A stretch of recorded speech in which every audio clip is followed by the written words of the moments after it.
Comrade భాగ్య alias రూపి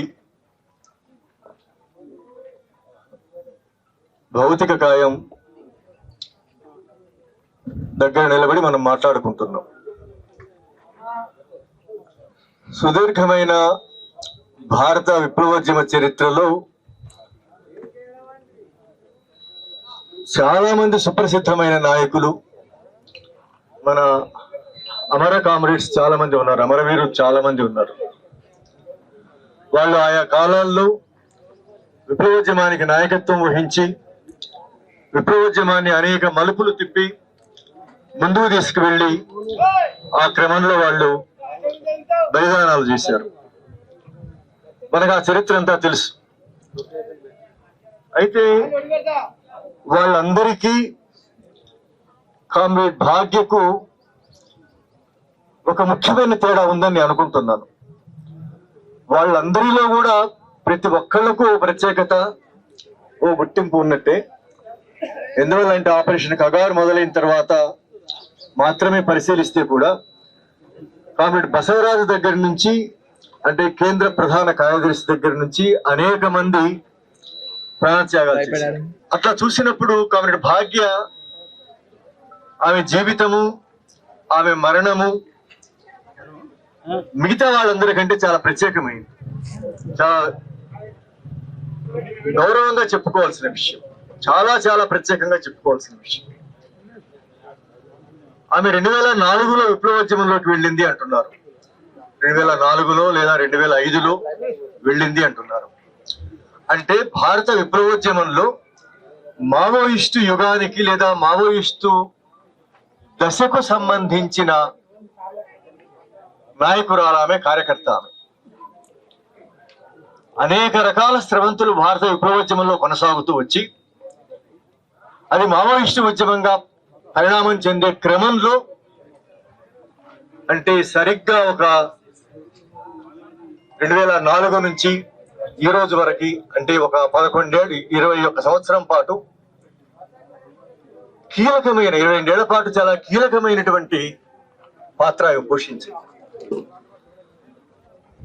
అచ్చమైన Maoist చైతన్యంతో ఒక గుణాత్మకంగా విప్లవోద్యమం దేశవ్యాప్తంగా విస్తరించి చాలా ప్రాథమిక దశలో నుంచి వేరు వేరు స్రవంతులుగా ఉన్న ఉద్యమం, వేరు వేరు ప్రాంతాలలో ఉన్న ఉద్యమం ఒక్కటిగా కలిసి దేశవ్యాప్త ఉద్యమంగా మారే క్రమంలో అది మావోయిస్టు ఉద్యమంగా మారడం అనేది ఏదైతే జరిగిందో ఆ కీలకమైన సందర్భంలో కామ్రేడ్ భాగ్య విప్లవోద్యమంలో పూర్తికాల కార్యకర్తగా ప్రవేశించింది. కాబట్టి మావోయిస్టు ఉద్యమ చైతన్యము, విస్తృతి, వికాసము, అది చేసిన ప్రయోగాలు, దాని ఆచరణ అన్నీ ఆమె చైతన్యంలో, ఆమె ఆచరణలో భాగమయ్యాయి, ఆమె వ్యక్తిత్వంలో భాగమయ్యాయి. ఇది కూడా చెప్పడానికి చాలా మంది కామ్రేడ్స్ ఉన్నారు, చాలా మంది మన అమర కామ్రేడ్స్ చాలా మంది ఈ 20 ఏళ్లలో 22 ఏళ్లలో విప్లవోద్యమంలోకి వెళ్ళి పనిచేసిన వాళ్ళు ఉన్నారు. దండకారణ్యంలోనైతే క్రాంతికారి జనసేన సర్కారు ఏర్పడిన తర్వాత ఆ పాఠశాలల్లో చదువుకొని అక్కడి నుంచి రాజకీయ చైతన్యం పొంది విప్లవోద్యమంలో నిర్మాణాలలో పై స్థాయికి వచ్చినటువంటి ప్రజా గెరిల్లా సైన్యంలో భాగమైనటువంటి ఒక నవతరం కూడా మనకు కనిపిస్తుంది. వీళ్ళందరిలోకి మళ్ళీ భాగ్య ప్రత్యేకత ఏమిటి అని చెప్పదలుచుకుంటే, ఆమె జీవితం ఎక్కడైతే ముగిసిపోయిందో అది ఆమె జీవితంలో చాలా కీలకమైన సందర్భం, మొత్తంగా విప్లవోద్యమంలోని చాలా కీలకమైన సందర్భం. అది ఎట్లాంటి కాలం అంటే మీ అందరికీ తెలుసు. కనీసం గత 3 ఏళ్లుగా 4 ఏళ్లుగా భారతదేశాన్ని మావోయిస్టు ఉద్యమం నుంచి విముక్తి చెయ్యాలి, విప్లవ రాజకీయాల నుంచి ఈ సమాజాన్ని, ప్రజలను విముక్తి చెయ్యాలి, దీన్ని మావోయిస్టు రహిత భారత్ గా మార్చాలి, దీన్ని పూర్తి అచ్చమైనటువంటి కార్పొరేట్ దేశంగా దీన్ని మార్చాలి, దీన్ని పూర్తి స్థాయిలో హిందుత్వ బ్రాహ్మణీయ రాష్ట్రగా దీన్ని మార్చాలి. కేవలం అధికారంలో ఉండడం మాత్రమే కాదు మిత్రులారా, మిగతా రాజకీయ పార్టీలకు బీజేపీకి ఉన్నటువంటి తేడా ఏమిటంటే, మిగతా అన్ని రాజకీయ పార్టీలు ఈ 5 ఏళ్ల పాటు, వీలైతే వచ్చే 5 ఏళ్ల పాటు ఇంకా వీలైతే ఆ తర్వాత 5 ఏళ్ల పాటు అధికారంలో ఉందామని కోరుకుంటాయి. ప్రభుత్వ అధికారాన్ని కొనసాగిస్తామని కోరుకుంటాయి. అట్లా కొనసాగించడానికి చెయ్యరాని పనులన్నీ చేస్తూ ఉంటాయి, చెయ్యరాని దుర్మార్గాలన్నీ చేస్తూ ఉంటాయి. ఈ పని మాత్రమే కాకుండా బీజేపీకి ఉండే ఆర్ఎస్ఎస్ సంఘ పునాది ఏదైతే ఉందో, బ్రాహ్మణీయ హిందుత్వ ఫెడరల్ పునాది ఏదైతే ఉందో, దాని వెనుక ఉండే పటిష్టమైన కార్పొరేట్ వెన్నెముక ఏదైతే ఉందో, దాని వల్ల అదేం కోరుకుంటుంది అంటే కేవలం నేను అధికారంలో ఉండి రాజకీయాలు నెరపడం, దోపిడీ చేయడం, ఒక దోపిడీ వ్యవస్థను కొనసాగించడం, విస్తరింపచేయడం, బలపరచడం మాత్రమే కాదు, యావత్ సమాజాన్ని మొత్తాన్ని కూడా హిందుత్వ సమాజంగా మార్చవలసి ఉన్నది. ఈ దేశంలోని 140 కోట్ల మంది 150 కోట్ల మంది ప్రజలందరూ హిందువులుగా ఆలోచించగలిగి, మనుధర్మంతో ఏకీభావం ఉండే మనుషులుగా ఆలోచించగలిగి, పితృస్వామ్యంతో, కుల వ్యవస్థతోటి, భూస్వామ్యంతో ఆలోచించగలిగి, సంఘ పరివార్ మనుషులుగా ఆలోచించగలిగే వాళ్ళగా ఈ సమాజాన్ని తీర్చిదిద్దే కర్తవ్యం అనేది బీజేపీకి ఉన్నది.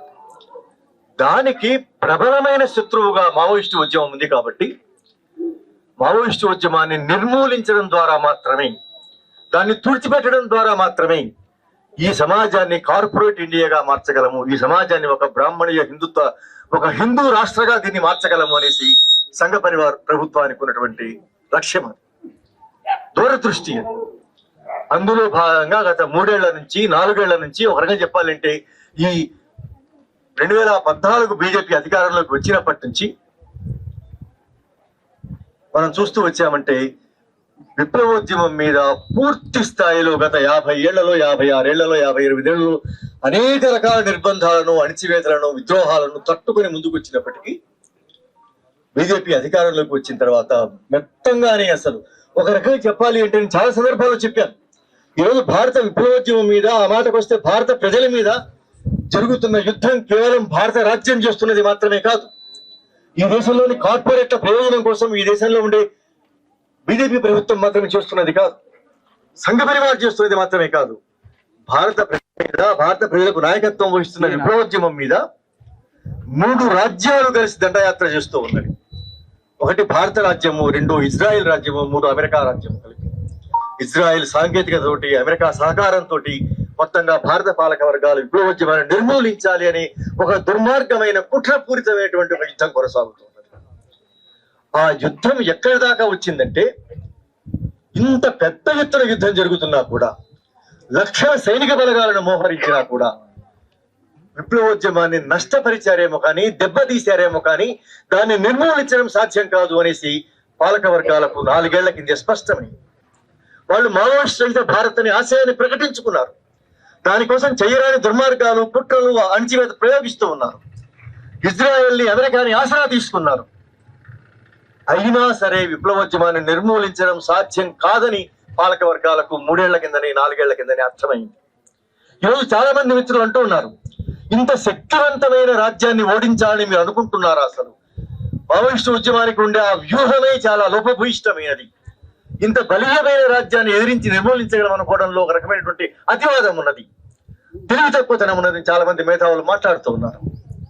కానీ వాస్తవానికి ఆ రాజ్యానికి ఎదురైన అనుభవం ఏమిటంటే, దీన్ని సైన్యంతో నిర్మూలించడం సాధ్యం కాదు, దీన్ని అణిచివేత ద్వారా దీన్ని నిర్మూలించడం సాధ్యం కాదు.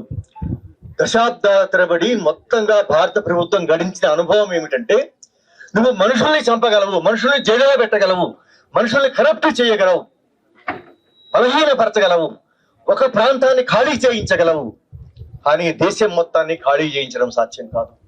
దేశ ప్రజలందరినీ మావోయిస్టు ఉద్యమాన్ని బలపరిచే వాళ్ళుగా లేకుండా చేయడం సాధ్యం కాదు, అందరినీ చంపివేయడం సాధ్యం కాదు. ఇది భారత పాలక వర్గాలకే వచ్చిన అనుభవం.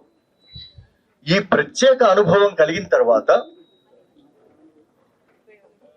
పాలకవర్గం ఎంచుకున్న ఒక దుర్మార్గమైన విధానం ఏమిటంటే, దీనిని ఇక బయట నుంచి చేయడం సాధ్యం కాదు.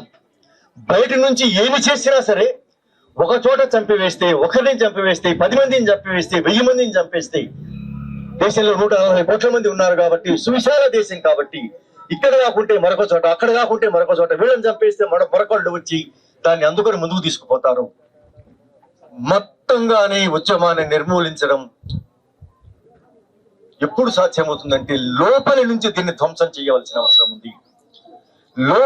లోపలికి చేతులు సాచి, విప్లవోద్యమ నిర్మాణంలో ఉండే నాయకులను బయటికి తీసి వాళ్లను విద్రోహులుగా తయారు చేసుకొని వాళ్లను లోబరుచుకొని వాళ్లతోటి మాత్రమే ఈ పంథా సరైంది కాదని ప్రచారం చేయించి, ఎందువల్ల అంటే భారత విప్లవోద్యమ పంథా ఇది సరైంది కాదు, ఇది లోపభూయిష్టమైంది, అతివాదం, ఇది ఈ దేశానికి పనికి వచ్చేది కాదు, అసలు విప్లవమే పనికి రాదు, ఇది 1930 నాటి చైనాకు సంబంధించిన మార్గం, ఇది మావో చైనాకు తయారు చేసుకున్న పంథా ఏదైతే ఉందో 1930లో తయారు చేసుకున్న పంథా ఏదైతే ఉందో దాన్ని తీసుకొచ్చి ఆచరిస్తూ ఉన్నారు. ఇది ఎప్పటికీ ఈ దేశంలో సక్సెస్ కాదు. వీళ్ళకి అసలు మార్క్సిజమే అర్థం కాలేదు, ఈ దేశమే అర్థం కాలేదు అని 50 ఏళ్ళుగా ప్రచారం చేస్తున్నారు చాలా మంది. కానీ ఏమీ కాలేదు. ఆ ప్రచారం అంతా గాలిలో కొట్టుకుపోయింది. విప్లవోద్యమం పురోగమిస్తూ వచ్చింది. ఎందుకంటే అది ప్రజల మీద ఆధారపడింది, నేల మీద ఆధారపడింది, ఈ దేశం మీద ఆధారపడింది, ఈ దేశ ప్రజల పోరాట సంప్రదాయాల మీద ఆధారపడింది. కాబట్టి అది పురోగమిస్తూనే వచ్చింది, బలపడుతూనే వచ్చింది.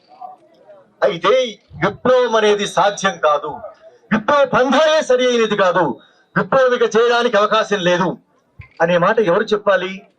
బయటి నుంచి ఎంతమంది చెప్పినా ఏమీ కాదని కూడా ప్రభుత్వానికి అర్థమైంది. 2 విషయాలు బాగా అర్థమయ్యాయి. బయటి నుంచి సైన్యాన్ని మోహరింపజేసి దీన్ని ఏమీ చేయలేము. బయటి నుంచి మేధావులు, పాలకవర్గ మేధావులు, నానా రకాల మేధావులు, ఉదారవాదులు దీని పంథా తప్పు, దీని రాజకీయాలు తప్పు, దీని సిద్ధాంతం తప్పుని ఎంతమంది చెప్పినా సరే దీనికి ఏమీ కాదు. కాబట్టి ఈ పనులు చేయగల వాళ్ళను లోపల నుంచి తయారు చేయాల్సిన అవసరం ఉంది. ఈ రాజకీయాలు తప్పని చెప్పవలసిన వాళ్ళను లోపల నుంచి తయారు చేయాలి. వాళ్ళు ఎవరు కావాలి? చిన్న చితక నాయకులు అయితే లాభం లేదు.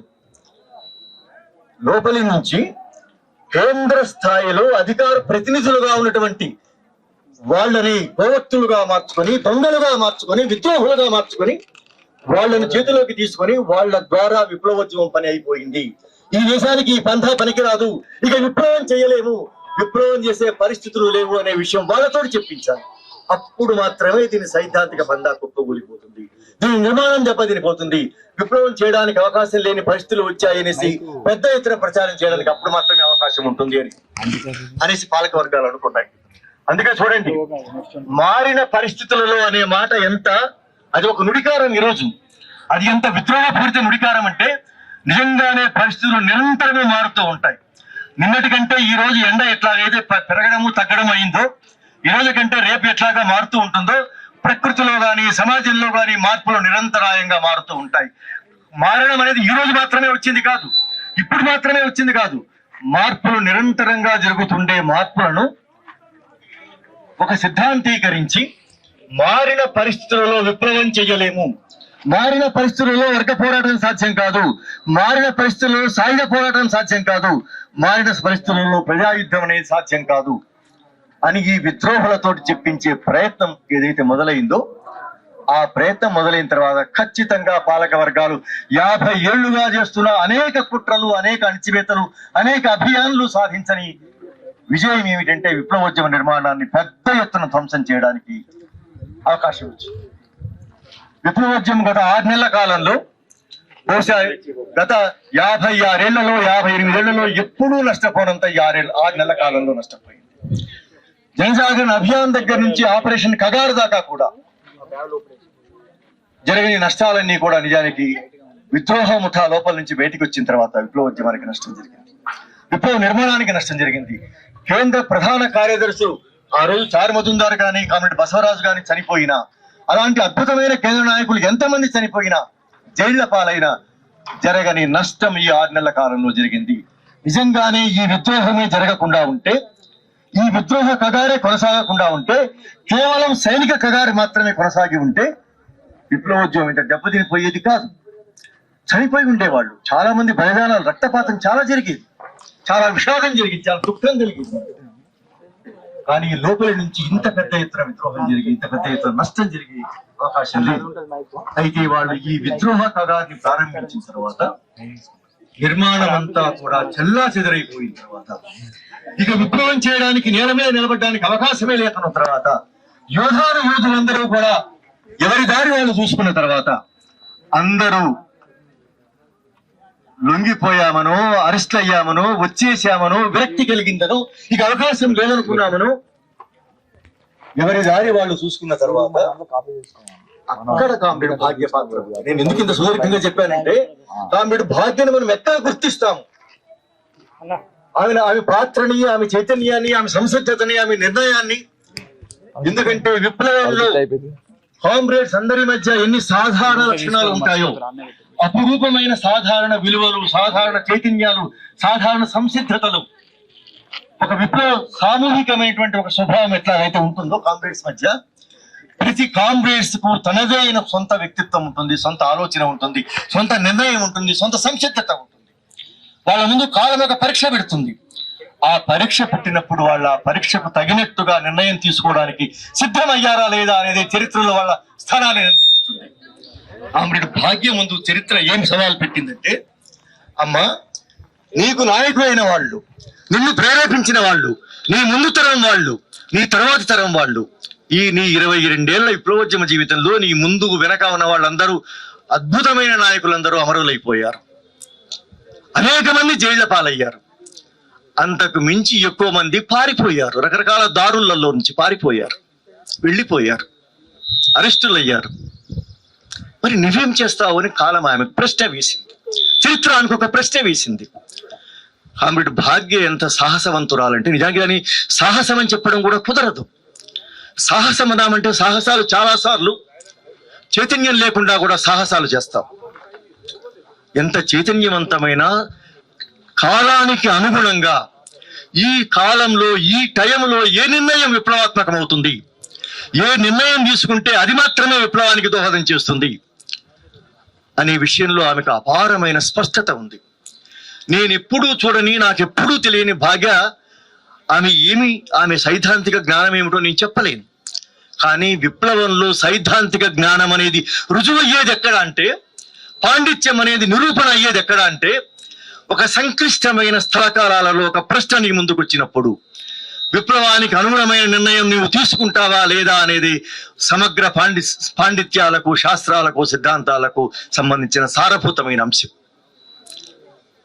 ఆమె ఎంత అద్భుతమైన నిర్ణయం తీసుకుందంటే, ఎక్కడికక్కడ అందరూ వెళ్ళిపోయినా, అధికార ప్రతినిధి ద్రోహానికి పాల్పడినా, అందరినీ వచ్చేయండి అని పిలుపులిచ్చినా, అందరూ వెళ్ళిపోవడానికి దారి చూపినా, శత్రువుతో చేతులు కలిపి మొత్తం నిర్మాణాన్ని ధ్వంసం చేసిన, ఆ నిర్మాణాన్ని, ఆ పంధాను, ఆ ఉద్యమాన్ని ఎత్తిపట్టవలసిన అవసరం ఇప్పుడు ఉన్నది. ఒక విప్లవకారిణిగా నా బాధ్యత ఏమిటంటే, ఇప్పుడు అంత బదాబదలైపోయి ఉండవచ్చు, ఎక్కడికెక్కడ చెల్లాచెరై ఉండవచ్చు. నేను విప్లవకారిణిని కదా, విప్లవాన్ని ఎంచుకున్నాను కదా, కాబట్టి ఈ విప్లవ నిర్మాణాన్ని, విప్లవ రాజకీయాలను, విప్లవ పంథాను అంటిపెట్టుకుని నేను ఉండవలసి ఉన్నది. 10 మందే కావచ్చు, 10 మందే కావచ్చు, 25 మందే కావచ్చు, ఎంతమందో మనకు తెలియకపోవచ్చు. నేనైతే ఉన్నాను కదా, నేను ఉన్నాను కాబట్టి, నేను జీవించి ఉన్నాను కాబట్టి, ఆ విప్లవ నిర్మాణానికి, ఆ పంథాకు, ఆ రాజకీయాలకు నేను ప్రాతినిధ్యం వహించవలసిన అవసరం ఉంది, దాన్ని కొనసాగించవలసిన అవసరం ఉంది, దాన్ని ముందుకు తీసుకుపోవలసిన అవసరం ఉంది. అది మాత్రమే విప్లవ కర్తవ్యం. ఇక పాండిత్యాలకు, శాస్త్రాలకు, సిద్ధాంతాలకు సంబంధం లేదు. ఈరోజు చాలా మంది చెప్తూ ఉన్నారు, అసలు విప్లవం చేయడానికి అనుకూలంగా లేకపోతే అమాయకంగా, అజ్ఞానంగా, మూర్ఖంగా అడవిలో ఉండి చచ్చిపోవడం తెలివి తక్కువ పని అంటున్నారు చాలా మంది. పారిపోయి వచ్చిన వాళ్ళు, విద్రోహం చేసిన వాళ్ళు, లోపల ఉన్నవాళ్ళేమో మూర్ఖులు, తెలివి తక్కువ వాళ్ళు అయ్యారు. పారిపోయి వచ్చిన వాళ్ళేమో, ద్రోహం చేసి వచ్చిన వాళ్ళేమో మేధావులు, పండితులు, రచయితలు అయ్యారు. చూడండి ఎంత చరిత్ర ఎంత దుర్మార్గమైనదో, కాలం ఎంత భయానకమైనదో చూడండి. అట్లాంటి ప్రత్యేకమైన కాలంలో కూడా వాటన్నింటినీ ఎండగట్టి ఆమె విప్లవంలో దృఢంగా నిలబడి ఉన్నందుకు ఆమెకు, అందువల్ల, ఆ ఒక్క కారణం వల్లని ఆమె ఈ 22 ఏళ్లలో ఏమి చేసిందో మనకు తెలియదు. రేపు పొద్దున మిగిలి ఉన్న విప్లవకారులు చెప్పాలి ఆమె ఎన్ని రకాల పనులు చేసిందో, ప్రజలతో ఎట్లా కలిసిపోయిందో, విప్లవానికి ఎన్ని రకాలుగా దోహదం చేసిందో మనకేమి తెలియదు. కానీ ఈ రోజు ఒక్క విషయం మాత్రం మనకు తెలుసు మిత్రులారా, ఆ ఒక్క విషయానికి మనం ఆమెకు జేజేలు పలకవలసిన అవసరం ఉంది. భారత విప్లవోద్యమంలో 2026 ఏప్రిల్ 12న 13న ఆమె బలిదానం చేసింది కదా, దానికి ఎంత చారిత్రక ప్రాధాన్యత ఉంది అంటే, ఇక విప్లవ పంథ ముగిసిపోయింది, విప్లవోద్యమం ముగిసిపోయింది అనేసి దోహం చేసిన వాళ్ళు రాజ్యము వేడుకలు చేసుకుంటున్న కాలంలో మావోయిస్ట్ రహిత భారత్ను ఆయన 2026 మార్చి 31 నాడు ప్రకటిస్తున్నాను. నిజానికి ఆ ప్రేరణ ఆయన నిజానికి ఎంత బేరగా ప్రకటించాడంటే, అమిత్ షా ఆ పని ఇంకా పూర్తి కాలేదు అని చెప్పాడు. చూడండి విప్లవోద్యమం ఎంత శక్తివంతమైందో చూడండి మిత్రులారా. 8 లక్షల సైనిక బలగాలను మోహరించారు. 8 నెలలుగా సుమారుగా అంతర్గత విద్రోహానికి పాల్పడి అందరినీ బయటకు వచ్చేలాగా చేశారు. నిర్మాణాన్ని బదలు చేశారు. లెక్కలైన మందిని చంపారు. అయినా సరే కేంద్ర మంత్రి ఆయన జీవితాశయమే ఈ దేశాన్ని మావోయిస్ట్ భారత్గా మార్చాలి అనుకున్నటువంటి కేంద్ర హోంమంత్రికి ఇది నిజంగానే మావోయిస్ట్ భారత్ అయిందని ప్రకటించడానికి ధైర్యం చాలా లేదు. ఆ పని ఇంకా మిగిలి ఉంది అని చెప్పాడు. అంటే ఈ నేల మీద నుంచి, ఈ ప్రజా జీవితంలో నుంచి, మన సాంస్కృతిక ధారాలో నుంచి, ఈ స్థలకాలాలలో నుంచి, ఈ చరిత్రలో నుంచి మావోయిస్టు ఉద్యమాన్ని ప్రకటించి వేయడం నాకు సాధ్యం కాదని ఆయన సభాముఖంగానే ఒప్పుకున్నట్టయింది. అట్లాంటి కాలంలో కామ్రేడ్ భాగ్య మావోయిస్టు ఉద్యమం మిగిలి ఉంటుంది. అది ఈ దేశ ప్రజలకు అవసరమైనది. అది ఈ దేశ ప్రజలు నిర్మించుకున్నది. ఈ నాగరికతలో నుంచి పుట్టుకొచ్చినది. ఈ సాంస్కృతిక విశేషంగా అది కొనసాగుతూ ఉన్నది. ఈ రాజకీయ ఉద్యమంగా అది ప్రజా జీవితంలో నుంచి వచ్చింది. పారిపోయిన వాళ్ళు, లొంగిపోయిన వాళ్ళు ఏమైనా కావచ్చు. అది ప్రజలది కాబట్టి అది ఉంటుంది. అది ఉండాలి కాబట్టి నేను దాంతో ఉండాలి అని ఆ ప్రకటన తర్వాత ఆమె 12 రోజులే జీవించింది. ఈ 12 రోజులు ఎంత ఆమె ఏమి చేసిందో మనకు తెలియదు. కానీ ఆమె బలిదానంతో ఆమె అమరత్వపు దినాన్ని ఈరోజు మనం అందరము ఆమె భౌతిక కాయం దగ్గర నిలబడి మాట్లాడుకుంటున్నాం. ఈ సందర్భము చరిత్రలో చాలా చాలా అతి ముఖ్యమైన సందర్భంగా నేను భావిస్తూ ఉన్నాను మిత్రులారా.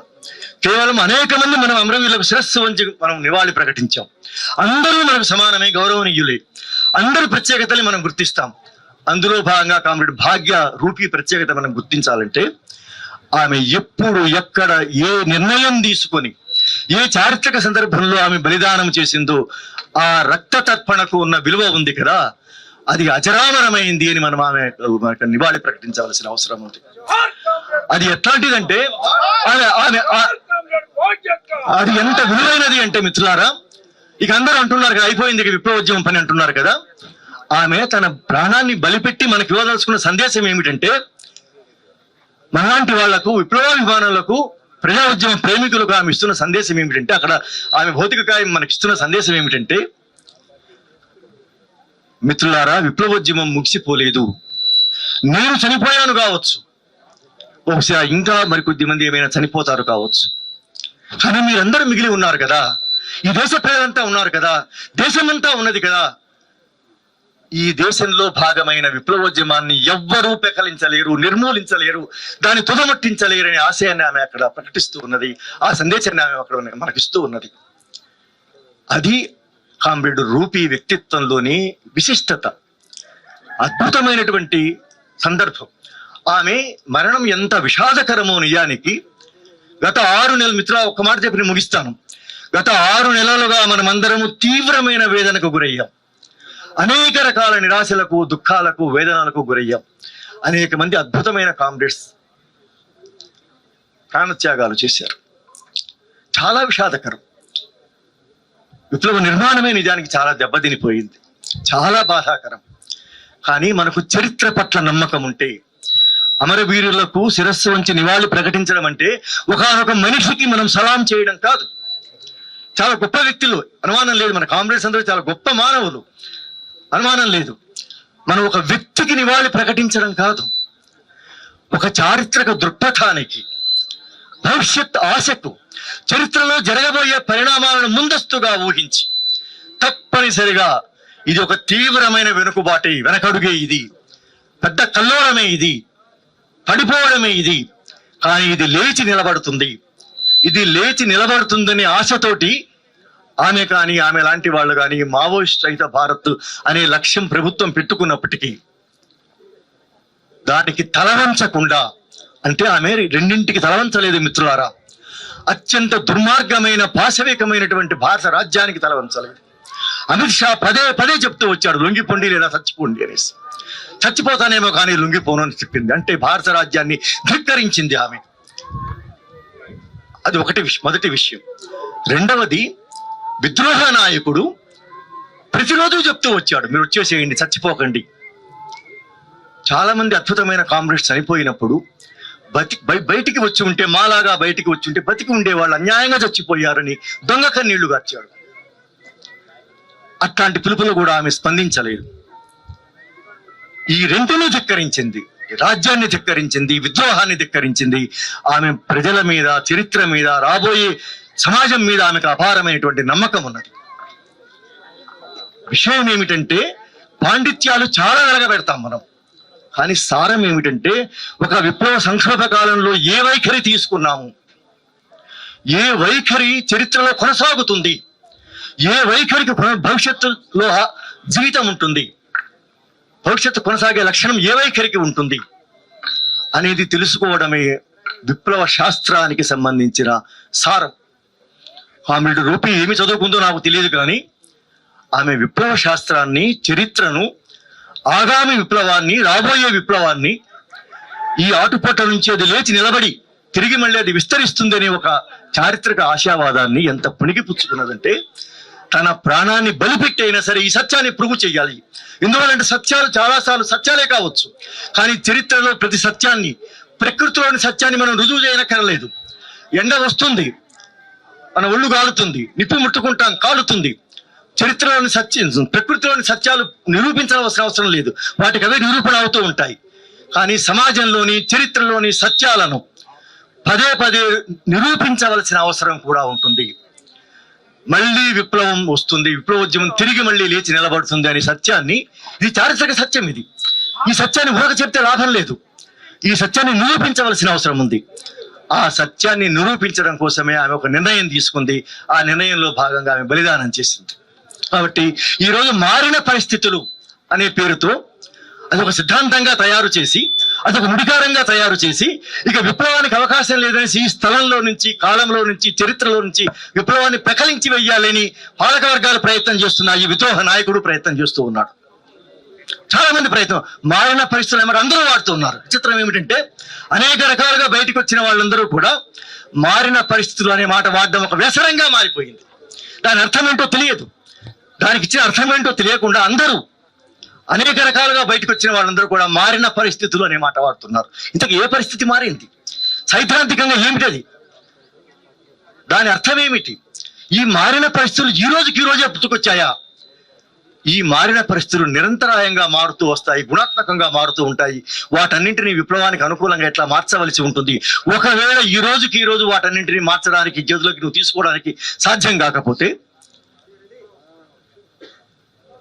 వెయిట్ చేయవలసి ఉంటుంది తప్ప దాన్ని వదిలించుకొని, బరువు దించుకొని బయటికి రావడం అనేది సరైంది కాదు. కామ్రేడ్ రూపి అట్లాగా ఈ బరువు దించేసుకుందాం అనుకోలేదు. విప్లవం అనే బరువు భుజాన మోస్తున్నాము, దీనికి మొయ్యడం సాధ్యం కాదు, దీన్ని వదిలేసి పారిపోదామని అనుకోలేదు.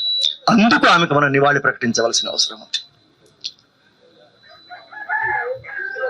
ఇది చాలా మంది అమరవీరుల్లో కామ్రేడ్ రూపి లేదా రూపితో పాటు ఇంకా విప్లవోద్యమంలో కొనసాగుతున్న వాళ్ళు, కొనసాగాలని అనుకుంటున్న వాళ్ళు, వాళ్ళని మనం ఎట్లా అర్థం చేసుకోవాలంటే, ప్రపంచం చాలా మారిపోయి ఉండవచ్చు, విప్లవోద్యమంలో అక్కడ నిలబడడానికి చోటే లేకపోయి ఉండవచ్చు, సైనిక బలగాలే చుట్టుముట్టి ఉండవచ్చు, ఎక్కడ ఒక అవకాశం ఏది లేకుండా ఉండవచ్చు.